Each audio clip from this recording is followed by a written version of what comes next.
ভারত এতদিন মানুষের অন্য দেশকে কন্ট্রোল করার চেষ্টা করছে বা করছে, কিন্তু এখন সে নিজের দেশেই মানে এমন একটা অবস্থায় চলে গেছে যে নিজের দেশের অঙ্গরাজ্যকে তিনি কন্ট্রোল করতে পারছেন না। মোদী সরকার, ভারতের কেন্দ্রীয় নেতা নরেন্দ্র মোদী সরকার, তিনি এখন তার অঙ্গরাজ্য, যেটাকে বলা হয় বাংলাদেশের চারপাশে যেগুলো আছে সেভেন সিস্টার যাকে বলা হয়, সেগুলোকে তিনি কন্ট্রোল করতে পারছেন না। সেগুলোতে এখন কিন্তু বিভিন্ন জায়গায় স্টুডেন্টরা বিক্ষোভ শুরু করে দিয়েছে। তাদের যে অঙ্গরাজ্যের মুখ্যমন্ত্রী আছে, তো সেই সব বাসভবনে কিন্তু হামলা চালানো হচ্ছে, এবং যেসব অস্ত্র দিয়ে, যেসব জিনিস দিয়ে হামলা চালানো হচ্ছে, সেগুলো কিন্তু ভারতের তৈরি না বা ভারতের কেন্দ্রীয় কোনো কারখানা বা কোনো পর্যায় থেকে আসে নাই। যেমন ড্রোন, রকেট, এগুলো দিয়ে হামলা চালানো হয়েছে। বাংলাদেশের স্টুডেন্টরা কিন্তু এগুলো দিয়ে হামলা করে নাই, এগুলো দিয়ে আন্দোলন করে নাই। বাংলাদেশের স্টুডেন্টরা সাধারণভাবে আন্দোলন করছে, আর সেখানে কিন্তু স্টুডেন্টরা এইগুলো দিয়ে হামলা করতেছে। সর্বশেষ যে মণিপুরের ঘটনাটা ঘটেছে, সেখানকার মুখ্যমন্ত্রীর বাসভবনে, সরকারি বাসভবনে এগুলো দিয়ে হামলা করানো হয়েছে।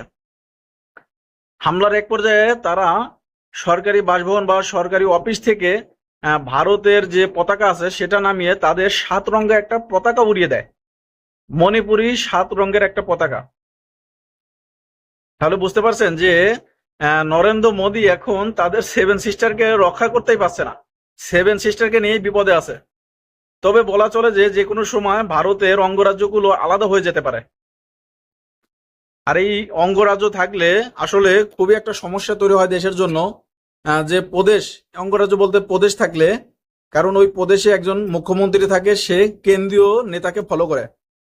সে সাধারণ জনগণ কি বলে সেটা কেন্দ্রীয় নেতাকে বোঝাতে পারুক আর না পারুক, কেন্দ্রীয় নেতা যেটা বলে সেটা তার মানতে হয়, সেই হুকুম মতো তাকে চলতে হয়। তখন কি হয়, সেখানকার সাধারণ জনগণের সাথে সেই মুখ্যমন্ত্রীর দূরত্ব তৈরি হয়।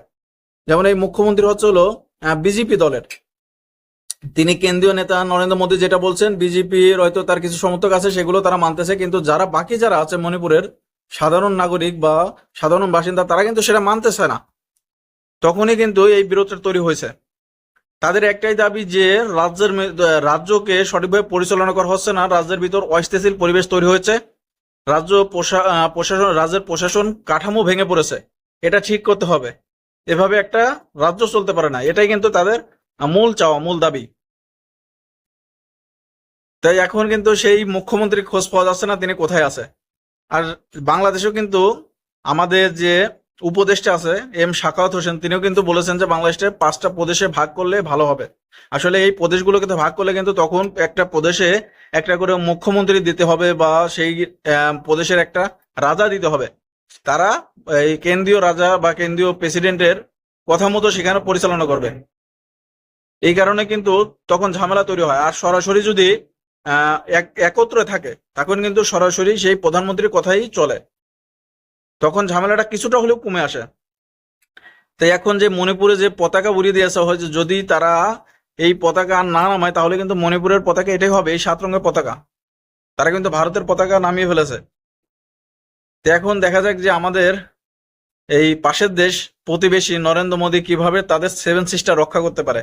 আমাদের দেশ রক্ষা করা বা আমাদের দেশ কন্ট্রোল করা, এখন তার তো মানে যে মুখের কথা ছিল, তিনি আসলে রক্ষা করতে পারবেন কিনা সেটা তো দূরের বিষয়। তার মুখের কথাই এখন বিপদে পড়ে গেছে, তার মুখের কথা এখন ফিরিয়ে নিতে হচ্ছে, কারণ তার ভিতরেই এখন ঝামেলা তৈরি হয়েছে।